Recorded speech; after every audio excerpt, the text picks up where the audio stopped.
Chapter 26, The Performer. Up in the sprawling oak, the goose egg was peeping and wobbling around its nest. "Mama, Mama," said the egg. "I am not your mother," said the robot. The egg continued peeping and wobbling until the nightfall, when the gosling inside settled down to sleep and the egg became quiet and still. The robot was about to settle into her own kind of sleep when she heard something in the underbrush below. Roz peered down from the branches and saw weeds rustling in the moonlight. A creature was crawling past, but the creature stayed low, hiding in the darkest shadows so that Roz couldn't see who it was. Roz wasn't the only one watching. A pair of furry eyes rose up behind a log. The ears belonged to a very hungry badger. The shadowy creature came closer and closer, and when the time was right, the badger pounced. You might expect a creature under attack to run for her life or to defend herself, or at the very least to scream. But when the badger pounced, this creature just rolled onto her back, stuck out her tongue, and died. Not only was she dead, she was rotten, and the badger's face twisted with disgust. Ugh, what a stench! He pawed at the stinky corpse for a few times and then gave up. "Ugh, no thanks," he grumbled to himself. "I'd rather eat beetles." And the badger hurried off to find a less disgusting meal. Had that mysterious creature been frightened to death? And how could her body possibly rot so quickly? Roz was confused, and the robot became considerably more confused an hour later when the dead creature's ears began to flicker, her nose began to twitch, and she rolled in onto her feet and went on her way as if nothing had happened. The robot voice called down from the tree, "Are you alive or are you dead?" The creature's voice hissed up from the shadows, "Who's there? Why have you been watching me?" "What you just did was unbelievable," said Roz. "I could not look away."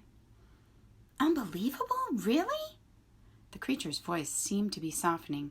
"I thought perhaps I overdid it when I stuck out my tongue."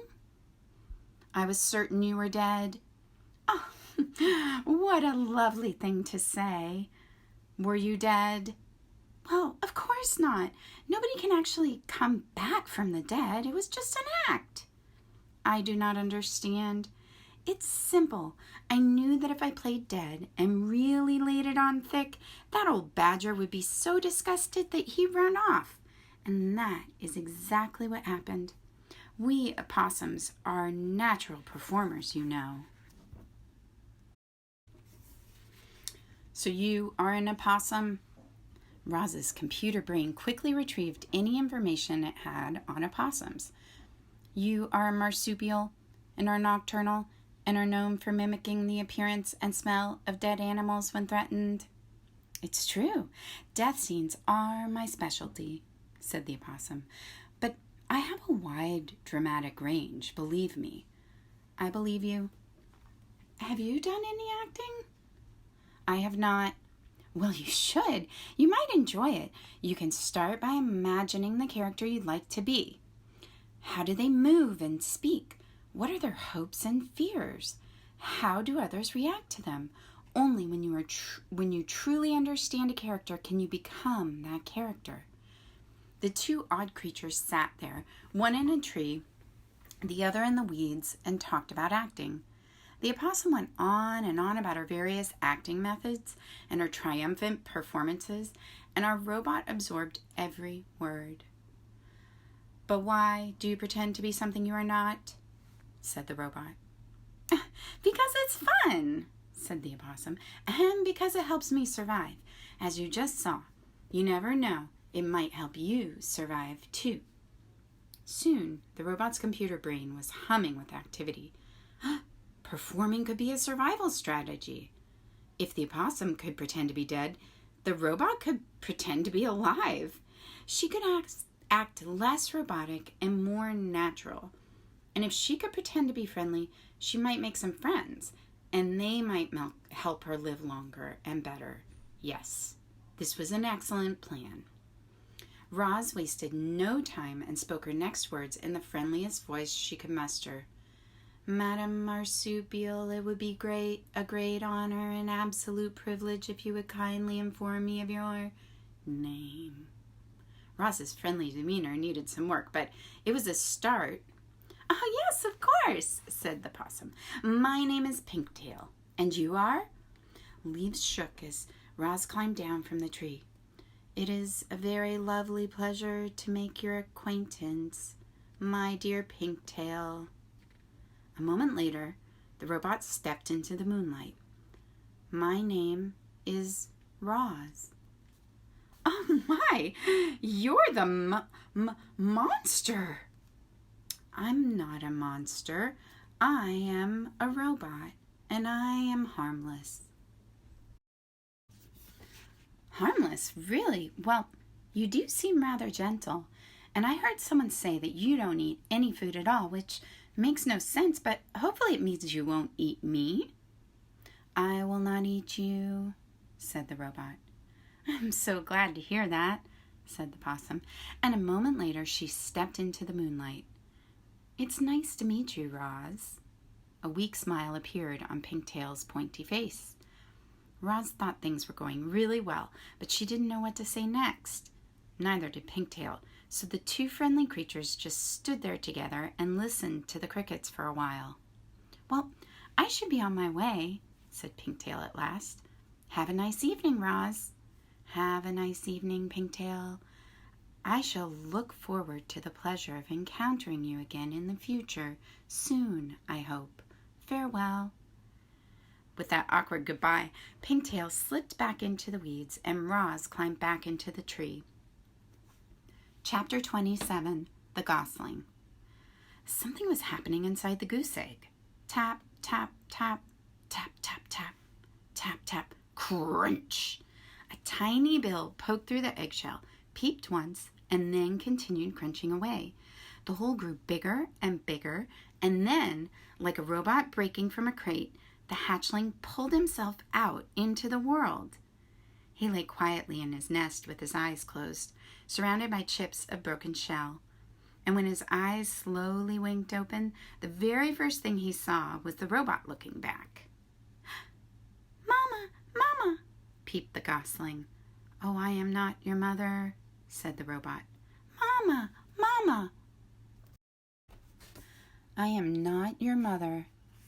Food, food. The gosling was hungry. Of course he was. So using her friendliest voice, Roz said, What would you like to eat, little darling? Food, was the only response. The hatchling was far too young to be helpful. Roz needed to find a grown goose. So she scooped up the nest with the gosling inside, placed it on her flat shoulder, and marched through the forest searching for geese. Chapter 28, The Old Goose. Ordinarily, the forest animals would have run away from the monster, but they were awfully curious why she was carrying a hatchling on her shoulder. And once Roz explained the situation, the animals actually tried to help. A frog pointed Roz up to the squirrels. A squirrel recommended that she speak with the magpies, and then a magpie sent them over to the beaver pond. The ground grew soggier, the grass grew taller, and soon the robot and the gosling were looking across a wide, murky pond. Dragonflies buzzed through the reeds. Zzz. Turtles sunned themselves on a log. Schools of small fish gathered in the shadows, and there, floating in the center of the pond, was an old gray goose. A very good morning to you, the robot's friendly voice boomed over the water. I have an adorable little gosling with me. The goose just stared. I am in great need of your assistance, said Roz.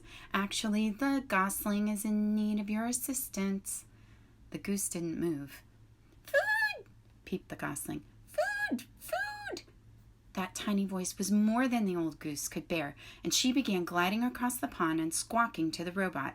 What are you doing with that hungry hatchling? Where are his parents? There was a terrible accident, said Roz. It was my fault. This gosling is the only survivor. If there was a terrible accident, why does your voice sound so cheerful? The goose flapped her wings. Are you sure you didn't eat his parents? I'm sure I did not eat his parents, said Roz, returning to her normal voice. I do not eat anything, including parents. The goose squinted at the robot. Then she said, Do you know who his parents were? I do not know. Well, they must have belonged to one of the other flocks on the island because nobody in my flock is missing. Will you take the gosling? I most certainly will not, squawked the goose. I can't take in every orphan I see. You say this is your fault? It seems to me that it's up to you to make things right. Mama, Mama, peeped the gosling. I have tried to tell him that I'm not his mother, said the robot, but he does not understand. Well, you have to act like his mother if you want him to survive. There was that word again. Act. Very slowly, the robot was learning to act friendly. Maybe she could learn to act motherly as well. You do want him to survive, don't you? Said the goose. Yes, I do want him to survive, said the robot, but I do not know how to act like a mother. Oh, it's nothing. You just have to provide the gosling with food and water and shelter. Make him feel loved, but don't pamper him too much. Keep him away from danger and make sure he learns to walk and talk and swim and fly and get along with others and look after himself. And that's really all there is to motherhood. The robot just stared. Mama, food, the gosling said. Now would probably be a good time to feed your son, said the goose. Yes, of course, said the robot. What should I feed him? Give him some mashed up grass. And if a few insects get in there, all the better. Roz tore several blades of grass from the ground. She mashed them into a ball and then dropped the ball into the nest. The gosling shook his tail feathers and chewed his very first few bites of food. By the way, my name is Loudwing. Everyone already knows your name, Roz, but what's the gosling's name? I do not know. The robot looked at her adopted son. What is your name, Gosling? He can't name himself, squawked the Loudwing. And then, with a loud burst of wing beats, the goose fluttered up from the pond and landed right on Roz's head. Water streamed down the robot's dusty body as Loudwing leaned over the nest. Oh dear, he certainly is a tiny thing, said Loudwing. He must be a runt. I'll warn you, Roz. Runts usually don't last long. And with you for a mother, it'll take a miracle for him to survive. I'm sorry, but it's the truth. However, the gosling still deserves a name. Let's see here. His bill is an unusually bright color. It's actually quite lovely. If I were his mother, I'd call him Bright Bill. But you're his mother, so it's up to you. His name will be Bright Bill, said Roz, as the goose fluttered back to the water. And we will live by this pond where he can be around other geese. I will find a sturdy tree nearby. You will do no such thing, the goose flapped her wings. A tree is no place for a gosling. Brightbill needs to live on the ground like a normal goose. Loudwing sized up the robot. I suppose you two will need a rather large home. You'd better speak with Mr. Beaver. He can build anything. He's a little gruff at times, but if you're extra friendly, I'm sure he'll help you out. And if he gives you trouble, remind him that he owes me a favor. Chapter 29, The Beavers. Every day, the beavers swam along their dam, inspecting and repairing it. The wall of wood and mud allowed only a trickle of water to pass through, and it had turned a narrow stream into a wide pond that many animals now called home. As Roz and Brightbill walked around the pond, they passed hundreds of chewed-up tree stumps, proof the beavers needed a constant supply of wood, and this gave Roz an idea. The robot swung her flattened hand, and the sound of chopping wood echoed across the water. They were soon replaced by the sounds of footsteps and shaking leaves as the robot carefully walked along the beaver dam with a gosling on her shoulder and a freshly cut tree in her hands. The beavers floated beside their lodge and stared at the bizarre sight with open mouths until Mr. Beaver slapped his broad tail on the water, which meant, "Stop right there!" The robot stopped. "Hello, beavers. My name is Roz, and this is Bright Bill. Please do not be frightened. I am not dangerous." She held out the tree. "I have brought you a gift. I thought perhaps you could use this in your beautiful dam." "No, thanks," said Mr. Beaver. "I have a strict policy never to accept gifts from monsters." "Don't be ridiculous," interrupted Mrs. Beaver. "We can't let a perfectly good birch go to waste." "I'm afraid I must insist."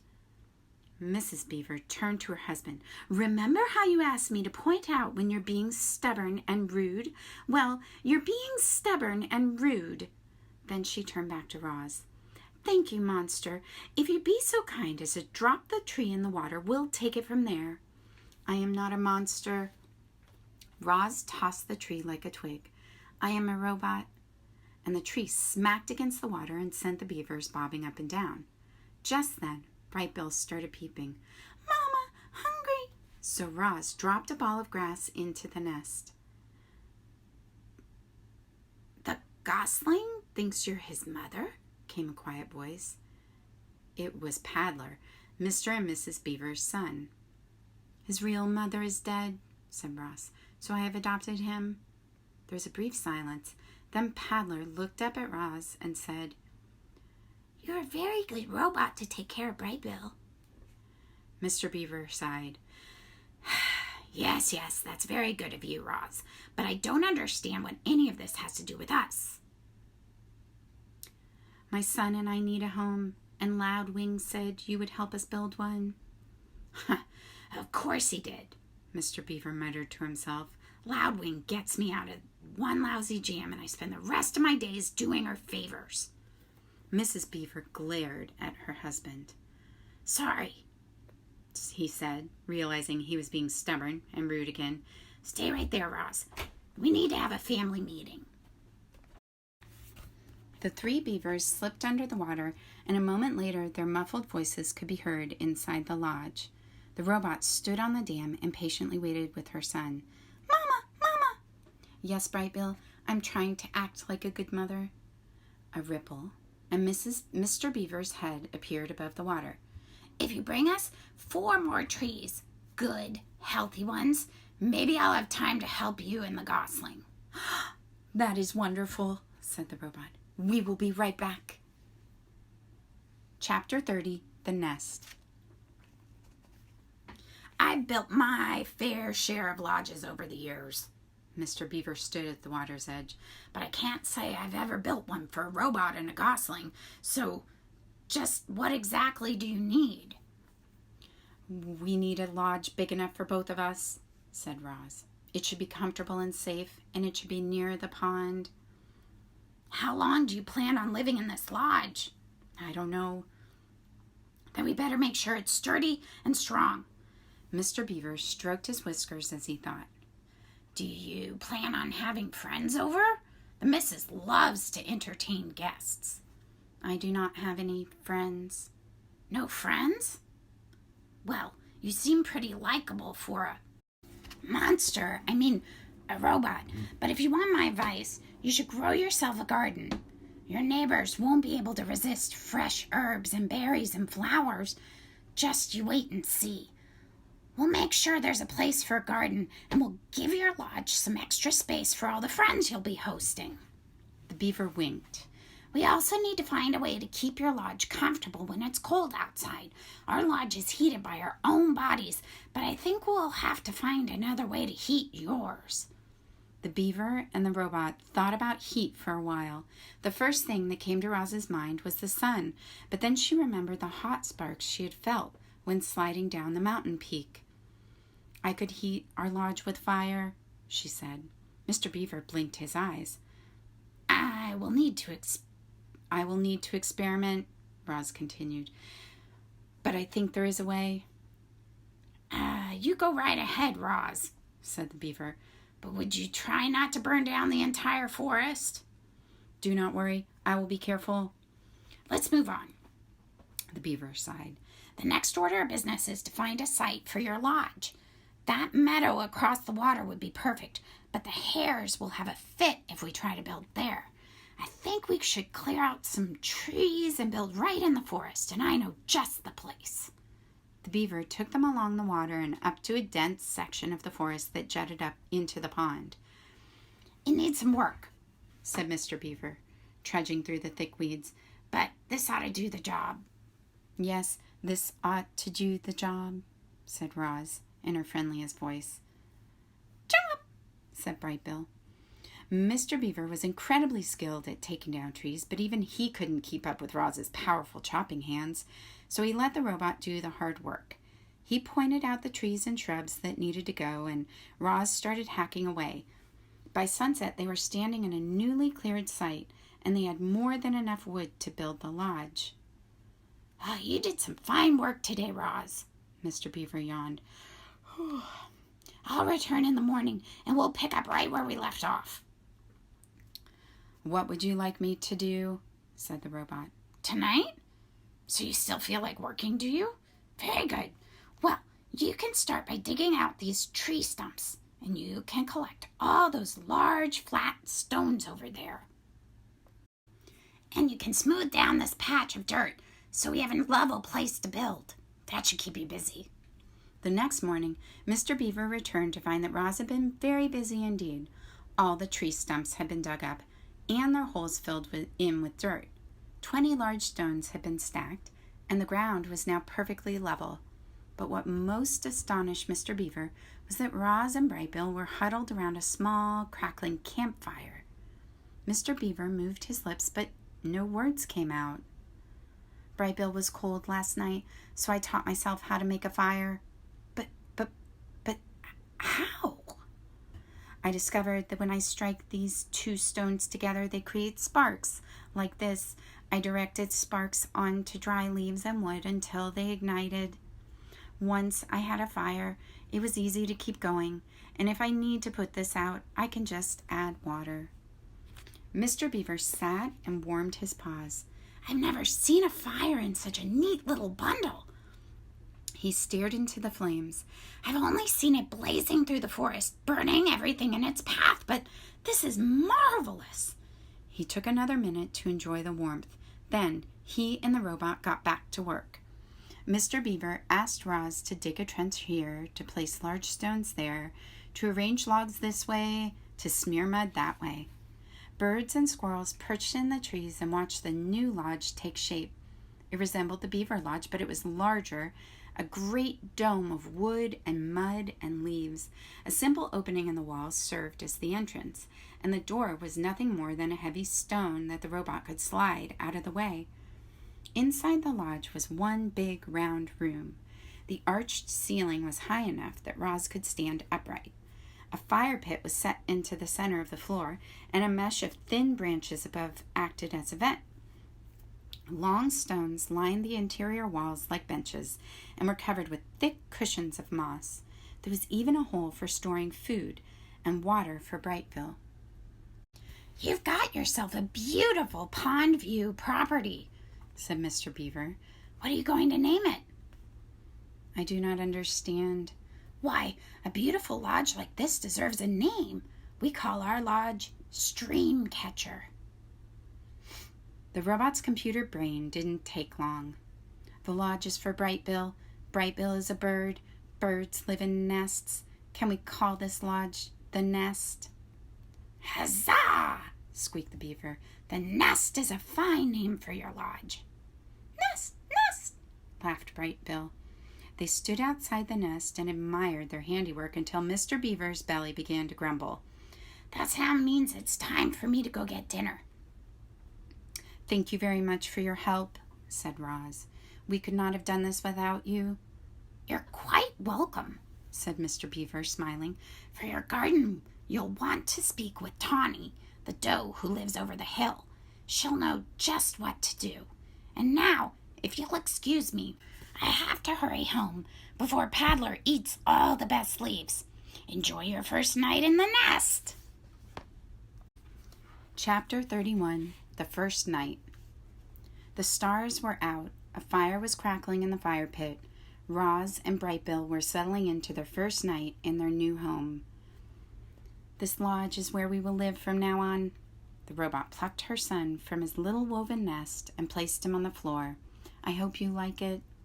The gosling did like it. He liked that it was big and warm and peaceful, and he liked knowing that the forest and the pond were just outside.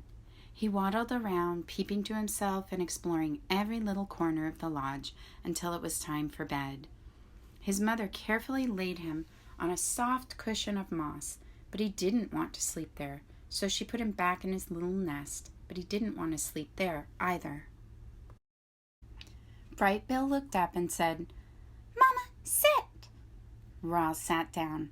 Then he said, "Mama, hold." Roz held him. The robot's body may have been hard and mechanical, but it was also strong and safe. The gosling felt loved. His eyes slowly winked closed, and he spent the whole night quietly sleeping in his mother's arms. Chapter 32, The Deer. The deer family did not run from the sound of snapping twigs and crunching leaves. They had heard all about Roz and Brightbill, and they knew there was nothing to fear. Crown Point stood before his doe and his 3 spotted fawns, and the family watched as the robot approached with the gosling on her shoulder. "Hello, dear. My name is Roz, and this is Brightbill. We are looking for a doe named Tawny." Crown Point moved aside, and the doe silently stepped forward. "Mr. Beaver helped us build the lodge," said Roz, "and he thought you might help us grow a garden." "Mr. Beaver helped you?" came Tawny's gentle voice. "You must have done something for the beavers." "I brought them freshly cut trees," said Roz. Tawny looked at Crown Point, and the buck slowly nodded. "I will help you grow a garden," said the doe to the robot, "if you will let my family eat from it." The robot nodded in agreement, and then she quietly led Tawny back to the nest. Chapter 33, The Garden. After inspecting the grounds, Tawny asked Roz to remove all the dried brambles and weeds and leaves from the garden area. She asked her burrowing friends, the moles and the groundhogs, to dig through the dirt and loosen the soil, and then she asked all the neighbors to do something rather peculiar. "Please leave your droppings around the nest. The more droppings, the richer the soil, the healthier the garden." As you can imagine, Tawny's request got everyone's attention. The place was soon crawling with woodland creatures curious to hear more about the garden project. And just like that, the robot was meeting her neighbors. The plan to help her make friends was already starting to work. There was a festive feeling around the nest that day. Animals were coming and going and chatting and laughing. After some pleasant conversation, each neighbor would choose their spot, leave their droppings, and be on their way, and always with a smile. "We're happy to help," said 2 smiling weasels after finishing up their business. "It was our pleasure," said a flock of smiling sparrows before they flew away. "Oh, I shouldn't be much longer now," said a smiling turtle as he slowly made his contribution. As all this was going on, Roz walked around and thanked everyone. "I am not capable of defecating," she explained, "so your droppings are most appreciated." Once the grounds were fertilized, it was time for the plants. Tawny brought Roz and Brightbill out to a lush meadow. The robot sank her fingers into the ground and felt the spongy layer of roots below the grass. Slowly, carefully, she rolled up wide strips of sod, exposing the dark, wormy soil. She carried the rolls back to the nest and spread them out to make a patchy lawn. Then she transplanted clumps of wildflowers and clovers and berries and shrubs and herbs until the nest was surrounded by a scraggly collection of plants. "It's not much to look at now," said Tawny, "but the grass will grow into these gaps, and the flowers and bushes should perk up in a few days. I'll return to make sure it's all taking root. Before long, this will be a lovely wild garden." Chapter 34, The Mother. Like most goslings, Brightbill followed his mother everywhere. He was a slow, tottering little thing, but Roz was rarely in a hurry, and together they loved meandering along the forest paths and around the banks of the pond. However, they spent most of their time right in their own garden. You see, the garden was no longer scraggly. Thanks to the robot's careful attention, it was now bursting with colors and scents and flavors. Clearly, Roz was designed to work with plants. "Oh, Roz, you've been busy," said Tawny as her family grazed on the wonderland of growing things. "This garden is glorious. You'll be seeing quite a lot of us around here." Tawny meant what she said. Each morning, around daybreak, Roz and Brightbill would hear quiet footsteps outside the nest. And there would be Tawny and Crown Point and their fawns, Willow, Thistle, and Brook, happily nibbling on the garden. The deer weren't the only regular visitors. The beavers became quite fond of gnawing on a certain hardy shrub at the edge of the garden. Digdown, the old groundhog, popped up to munch on berries. Broadfoot, the giant bull moose, came by to chew on tree shoots. And of course, bees and butterflies were there every day, happily floating through the flowers. There always seemed to be friendly animals hanging around the garden. It was amazing how differently everyone treated Roz these days. Animals who once ran from the robot in fear now stopped by the nest just to spend time with her. The neighbors smiled and waved whenever Roz and Brightbill wandered past. And at the dawn truce, the other mothers were eager to share their parenting advice. "Make sure Brightbill gets plenty of rest. A tired gosling is a cranky gosling." "When the wind starts blowing from the north, you must immediately get Brightbill to safety. North winds always bring bad weather." "You'll never be the perfect mother, so just do the best you can. All Brightbill really needs is to know you're doing your best." No gosling ever had a more attentive mother. Roz was always there, ready to answer her son's questions, or to play with him, or to rock him to sleep, or to whisk him away from danger.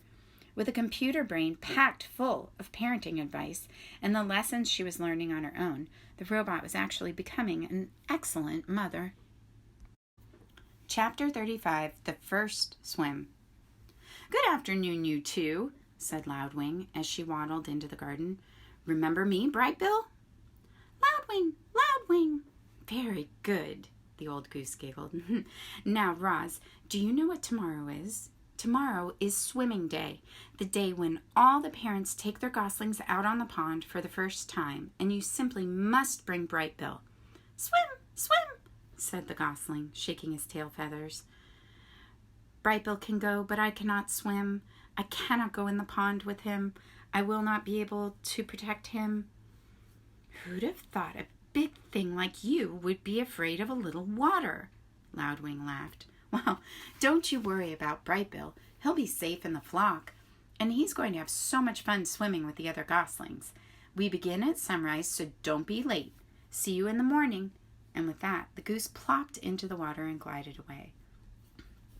"Swim, swim," said the gosling. "Yes, Brightbill," said the robot, staring at the pond. "Swim, swim." Early the next morning, peeps and honks and splashes began echoing across the calm water. Roz and Brightbill followed a trail through the fog and over to a beach that was crawling with fluffy goslings and proud parents. Roz took a few steps into the water, and her survival instincts immediately flared up. The robot's computer brain knew that if water got inside her body, it could do serious damage, and so, as the other parents began swimming across the pond, Roz stood safely in the shallows and watched. Brightbill ran up and down the beach with the other goslings, peeping and laughing and pretending to be afraid of the tiny waves. When one wave finally pulled him in, he felt his body floating on top of the water. A big smile appeared on the gosling's face. Clearly, Brightbill was designed to swim. "Very good, Brightbill," said Loudwing as she floated past. "You're a natural." "Yes, Brightbill, you are a natural," said Roz, trying to sound like a good mother. Loudwing rounded up all the goslings and gave them a quick swimming lesson. "Remember, everyone, paddle your feet evenly to swim in a straight line. Paddle with your right foot to go left, and paddle with your left foot to go right. Try it out and join the rest of us when you're ready. Happy swimming day!" Loudwing and the other adult geese calmly glided toward the center of the pond. A jumble of goslings tried to keep up with them. The youngsters jostled and splashed and peeped with excitement, and gradually they paddled in the direction of their parents. Only Bright Bill lagged behind. "Mama, swim!" Roz pointed to the flock. "I cannot swim. Go have fun with the other geese. You will be safe with them." The gosling took a deep breath. Then he shook his tail feathers and he paddled his feet and set out on his very first swim. He drifted too far to the left, then he drifted too far to the right. But his feet just kept paddling until he caught up to the other goslings. Roz spent the morning watching her son swim around and around the pond, and as she watched him, she felt something like gratitude. Thanks to Bright Bill, the robot now had friends and shelter and help. Thanks to Bright Bill, the robot had become better at surviving. In a way, Roz needed Bright Bill as much as Bright Bill needed Roz, which was precisely why she felt such concern when the mood on the pond suddenly changed. One moment everything was tranquil, and the next moment the geese were in a panic. Something was violently sloshing through the group. It was Rockmouth, the giant toothy pike. The fish had been a problem in the pond for as long as anyone could remember, but he'd never attacked goslings before. All the parents immediately went to protect their young. All the parents except Roz. The robot could only stand in the shallows and watch as her son left the other geese behind and desperately swam toward his mother. "Swim to me, Bright Bill, quickly!" The gosling kicked as fast as he could, but alone on the water he made an easy target. The pond rippled as Rockmouth slashed below the surface. "Mama, help!" squeaked Bright Bill. The robot was terribly conflicted. Part of her knew she had to help her son, but another part of her knew she had to stay out of deep water. Her body lurched forward and then backward again and again as she struggled to make a decision. And then Loudwing came to the rescue. "Rockmouth, don't you dare harm that little darling!" The old goose fluttered over and splashed down right on top of the fish. "Leave him alone." She pecked and kicked and beat her wings against the fish until he surrendered to the murky depths of the pond. Loudwing escorted Bright Bill back to the beach, and a minute later the gosling was in his mother's arms, safe and sound. "Rockmouth isn't as dangerous as he seems," said the goose out of breath, "but I think that's enough swimming for one day." Chapter 36, The Gosling Grows. Bright Bill soon forgot about the incident with Rockmouth, and he spent his mornings cruising around the pond with the other goslings. He was becoming a great little swimmer. He was also becoming a great little speaker.